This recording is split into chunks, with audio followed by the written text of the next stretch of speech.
अस्सलाम वालेकुम। आज जो है एक नई सीरीज़ स्टार्ट करने का सोच रहा हूँ मैं, जो कि हाइड्रोपोनिक्स पर होगी। ये सीरीज़ की पहली वीडियो है और आप अपने सामने एक सेटअप देख रहे हैं। इसको आम ज़बान में एनएफटी कहते हैं, न्यूट्रिएंट फिल्म टेक्निक।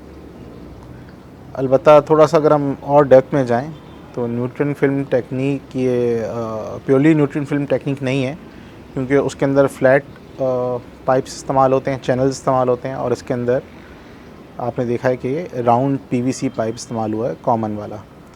तो ये एनएफटी की किस्म है जिसको हम डीप फिल्म टेक्निक भी कहते हैं।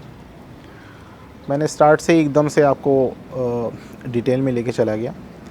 थोड़ा हाइड्रोपोनिक्स का इंट्रोडक्शन देता हूँ मैं। हाइड्रोपोनिक्स, हाइड्रो का मतलब है पानी, पोनिक्स का मतलब है पानी काम करना, यानी पानी के साथ काम करना। हाइड्रोपोनिक्स के अंदर हम पानी को इस्तेमाल करते हुए प्लांट्स को ग्रो करते हैं, जिसमें किसी भी किस्म का प्लांट हो सकता है। और इसके अंदर या तो मीडिया को इस्तेमाल होता है, जैसे कोकोपीट है, प्यूमिस है, सिंडर है, या फिर मीडिया इस्तेमाल नहीं होता, जैसे ये सामने आपकी टेक्निक है। इसके अंदर हम पानी को ही इस्तेमाल करेंगे, पानी के अंदर ही न्यूट्रिएंट होंगे, प्लांट्स की रूट्स जो है वो पानी के अंदर ही होंगी और पानी से ही वो सारे न्यूट्रिएंट एब्जॉर्ब करेंगे। ये वाली जो टेक्निक है एनएफटी या डीएफटी जो है, ये उन प्लांट्स के लिए बहुत अच्छी रहती है जो कि हर्बेशियस हों और जिनकी हाइट छोटी होती है।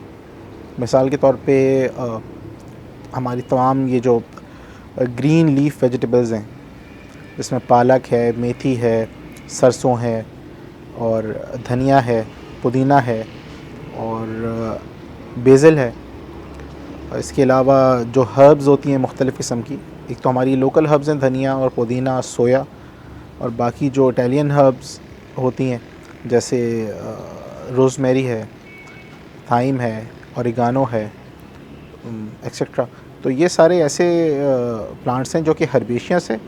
इनकी हाइट ज़्यादा नहीं होती है, ज़्यादा से ज़्यादा 1.5 से 2 फीट होती है मैक्सिमम, और इनके अंदर मोटी स्टेम, वुडी स्टेम नहीं होती, या इनकी हाइट ज़्यादा नहीं होती। तो ये चीज़ें इसके अंदर इस वाले सिस्टम में जो डीएफटी या एनएफटी है उसमें बहुत अच्छी ग्रो होती हैं।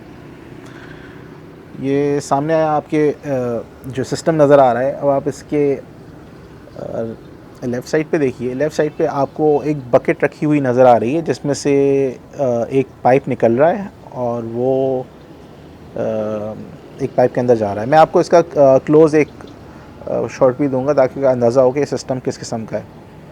तो वो बकेट के अंदर पानी होता है, उसके अंदर एक मोटर लगी होगी छोटी, और वो मोटर इलेक्ट्रिसिटी से चलती है, सोलर से भी चल सकती है। उस मोटर से, उस पंप से पानी जो है इन चैनल्स के अंदर जाता है और चैनल्स के अंदर मूव करता है।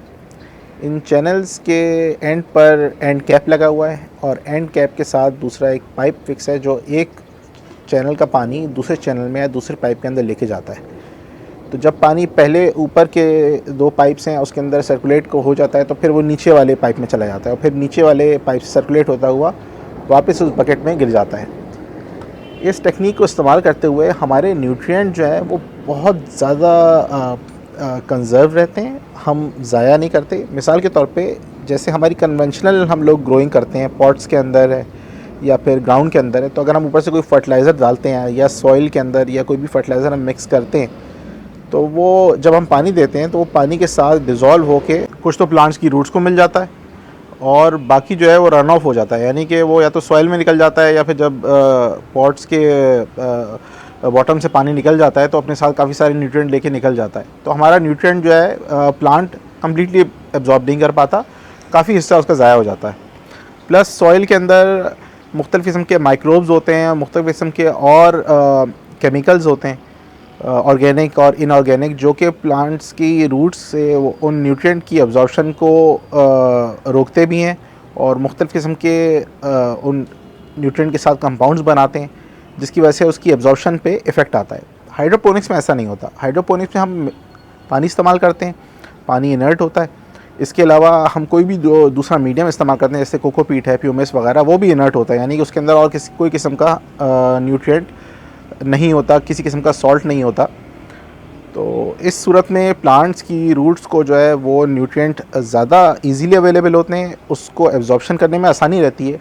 और क्योंकि हम इस टेक्निक के अंदर रीसर्कुलेट करते हैं वाटर को, तो न्यूट्रिएंट वापस उस प्लांट को मिलता रहता है, बार बार मिलता रहता है, जिससे उसकी ग्रोथ जो है वो काफ़ी फास्ट हो जाती है।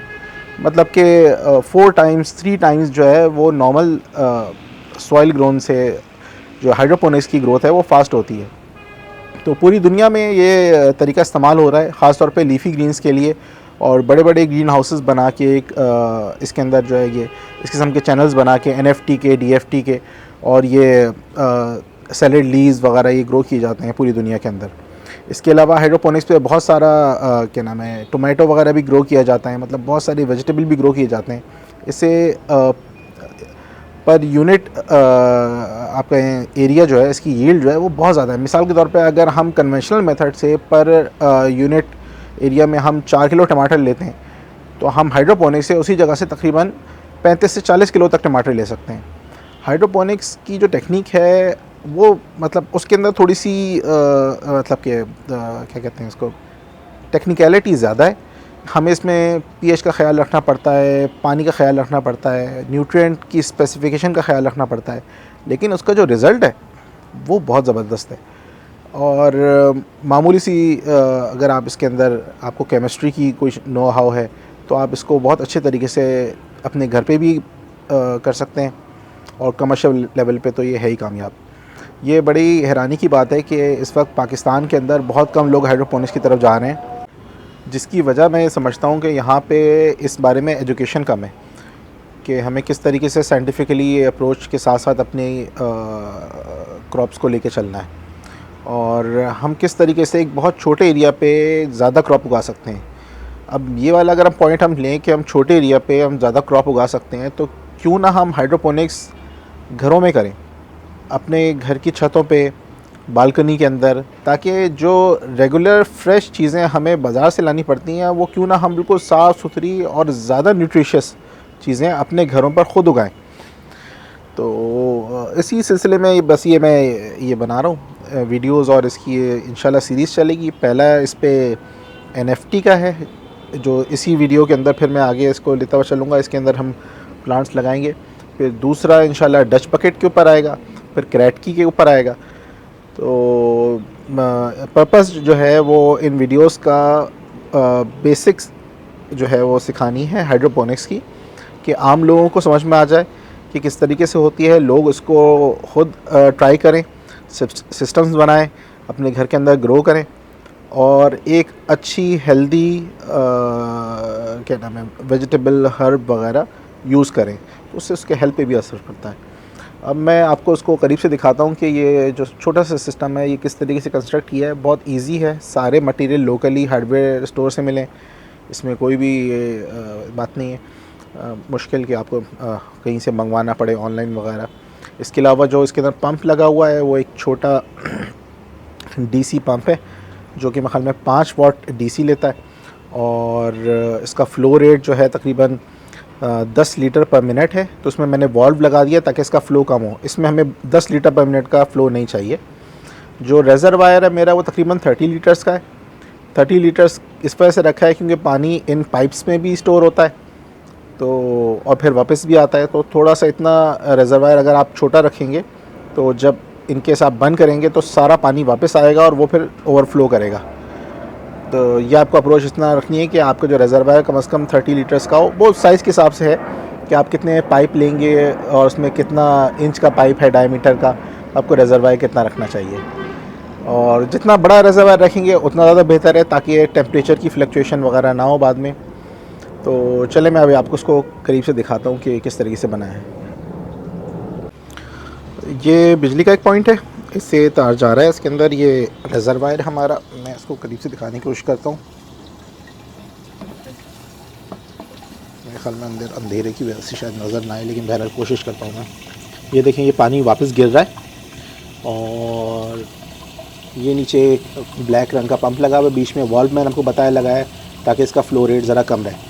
तो पानी जो ऊपर नीचे आ रहा, मैंने सुराख की मैं पाइप में, वो वापस इसी के अंदर चला जा रहा है जो पंप से आ रहा है। बाकी पाइप जो है वो पानी यहाँ से ऊपर जा रहा है। यहाँ से ऊपर जा रहा है ये एल्बो लगा के, और ये एंड कैप के साथ मैंने FTA लगाया है। और ये 3 इंच का पाइप है, इसमें ये 2-2 इंच के होल सॉ से सुराख किए हैं। और इसका जो स्टैंड है ये भी आपको नज़र आ रहा होगा, ये सारा PVC पाइप से बन के बना है। आधे इंच का पाइप इस्तेमाल किए गए, इसमें आधे इंच की चीज़ें इस्तेमाल की गई हैं। और जो मोटा वाला पाइप है जिसके अंदर ये चल रहा है ये 3 इंच का है। तो ये आया पाइप यहाँ से पानी इस वाले पाइप में गया, और यहाँ से फिर पानी नीचे की साइड पर आया, फिर इस वाले पाइप से होता हुआ फिर वापस जैसे मैंने आपको दिखाया था कि उसमें गया। अच्छा, ये कप्स हैं, ये नॉर्मली मिलते हैं इजीली बाज़ार के अंदर, आइसक्रीम वाले जो होते हैं। इसके अंदर आपने देखा मैंने होल्स किए हैं। इसके अंदर मैं कोकोपीट डालूँगा, और कोकोपीट के अंदर मैं प्लांट लगाऊंगा, और इसके अंदर शायद आपको नज़र आए फ्लो हो रहा है। थोड़ा इसमें डस्ट वगैरह आ गई है, ये डस्ट जो है ये इसको मैं भी थोड़ा क्लीन करूंगा और फिर इसको स्टार्ट करूंगा। पानी का इसमें है कि पानी हमें जो है इसके अंदर लेना है वो बहुत लो TDS का चाहिए।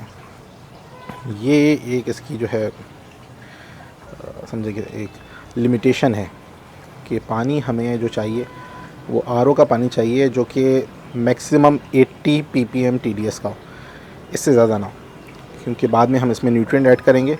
तो हम चाहते हैं कि वही न्यूट्रिएंट प्लांट्स को मिलें जो कि हम ऐड कर रहे हैं, कोई और इम्प्योरिटीज़ इसमें ऐड ना हो, सोडियम ना हो, क्लोराइड ना हो, उससे ये पानी पाक हो या बहुत कम हो। 80 ppm इसकी आखिरी लिमिट है, इससे ज़्यादा का जो TDS होता है वो पानी हाइड्रोपोनिक्स में इस्तेमाल नहीं हो सकता।